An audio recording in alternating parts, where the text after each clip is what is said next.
একজন ভালো স্বামী 5টা বিষয়ে স্ত্রীর যত্ন নেয়, সবার বিরুদ্ধে যেয়ে হলেও একজন ভালো স্বামী এই 5টা বিষয়ে স্ত্রীর যত্ন নিতে কখনো ভুল করে না। কেননা রসুল হাদিসে এই 5টা আলামতের কথা বলেছেন। চমৎকার বিষয়, একটু মিলিয়ে দেখেন তো আমাদের মধ্যে কয়টা মিলে, বা যেহেতু আলোচনাটা অনলাইনে যাবে অনেক বোন শুনবে, তার হাজব্যান্ডের সাথে কয়টা মিলে একটু মিলিয়ে দেখা দরকার, যেহেতু রসুল সাল্লাল্লাহু আলাইহি ওয়াসাল্লাম এটা জানিয়েছেন। তার মধ্যে 1 নাম্বার হচ্ছে একজন ভালো স্বামী যে মাপের খাবার খাবে ঠিক সেম মাপের খাবার তার স্ত্রীকে দেবে। সে শুধু ভালোটা খেয়ে স্ত্রীর খাবার কোনো রকম হলো এটা করবে না।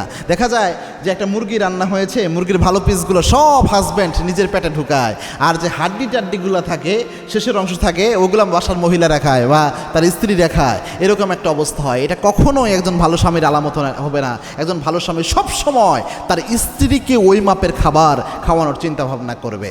এবং কি আল্লাহর হাবিব সাল্লাল্লাহু আলাইহি ওয়াসাল্লাম তার স্ত্রীদেরকে সাথে নিয়ে খাবার খেতেন, এবং কি আল্লাহর হাবিব সাল্লাল্লাহু আলাইহি ওয়াসাল্লাম স্ত্রীদের খাবারের যত্ন নিতেন।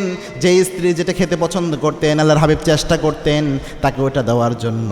স্ত্রীকে লোকমা তুলে খাবার খাওয়াতেন আল্লাহর হাবিব। আবার মা আয়েশা বলছেন, আল্লাহর হাবিব আর আমি একসাথে খাবার খেতাম, আমি গ্লাসের যেই জায়গায় ঠোঁট লাগিয়ে পানি পান করতাম, আল্লাহর হাবিব ঠিক একই জায়গায় ঠোঁট লাগিয়ে পানি পান করতেন। সুবহানাল্লাহ। এজন্য 1 নাম্বার এটা। 2 নাম্বার হচ্ছে সে যে মাপের পোশাক পরে ওই মাপের ওই স্ট্যান্ডার্ডের পোশাক তার স্ত্রীকে দেওয়ার চেষ্টা করবে। 3 নাম্বার, স্ত্রী ভুল করলে বা স্ত্রী কোনো কিছু করলে তার গায়ে হাত তুলবে না, বরং তাকে সংশোধন করে দেবে। একজন ভালো স্বামী কথায় কথায় গায়ে কখনো হাত তুলতে পারে না। কথায় কথায় গায়ে হাত তুলে পুরুষ, কোনো সুপুরুষ স্ত্রীকে কথায় কথায় গায়ে হাত তুলতে পারে না।